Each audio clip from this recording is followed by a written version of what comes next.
Lecture de la lettre de Saint Jacques. Mes frères, dans la foi en Jésus-Christ, notre Seigneur de gloire, n'ayez aucune partialité envers les personnes.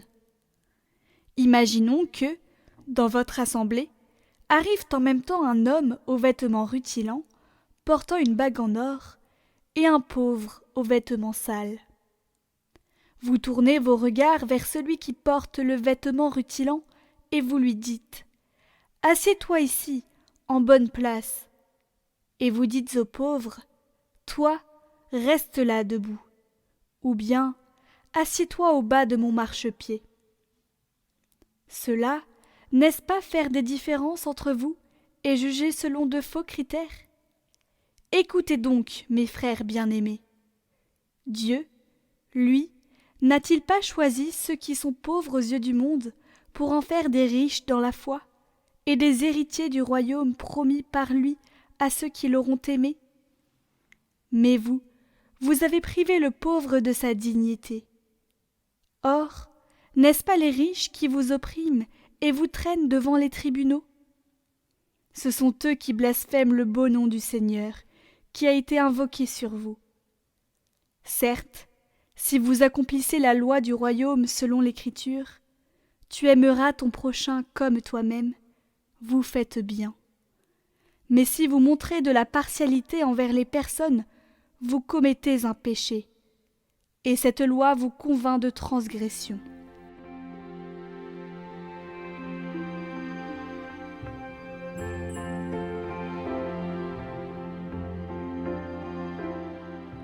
Évangile de Jésus-Christ selon saint Marc.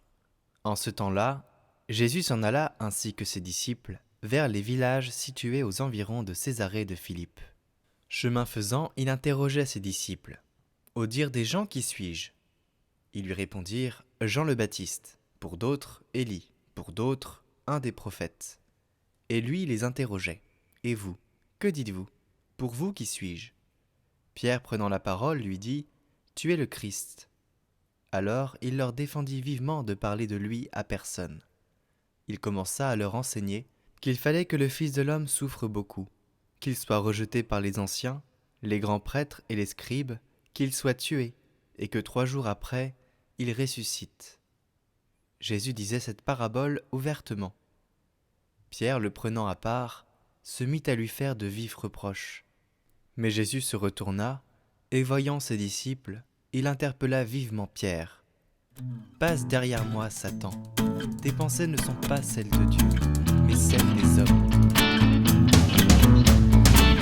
Je bénirai le Seigneur en tout temps.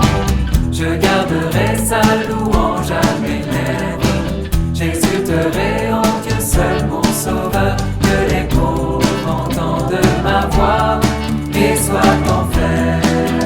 Magnifiez avec moi notre Seigneur, et tous ensemble exaltons son saint nom. Il écoute mon cri, entend ma voix, il me délivre de toutes mes peurs.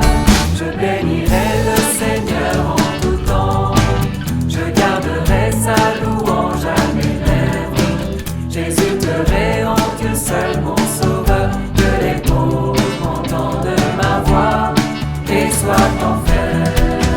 Qui regarde vers lui resplendira, jamais la honte ne le troublera. Quand le pauvre le prie, Dieu lui répond, de ses angoisses il vient le libérer. Je bénirai le Seigneur en tout temps, je garderai sa louange à mes lèvres. J'exulterai en Dieu seul mon sauveur, que les pauvres entendent ma voix et soient en fête.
J'exulterai en Dieu seul mon sauveur, que les pauvres entendent ma voix et soient en fête. Adorez votre Dieu, Saint et Seigneur, ceux qui le craignent ne manquent de rien. Les puissants et les riches ont tout perdu, qui cherche Dieu n'aura plus jamais faim. Je bénirai le Seigneur en tout temps, je garderai sa louange à mes lèvres. J'exulterai en Dieu seul mon sauveur, que les pauvres entendent ma voix et soient en fête. Je bénirai le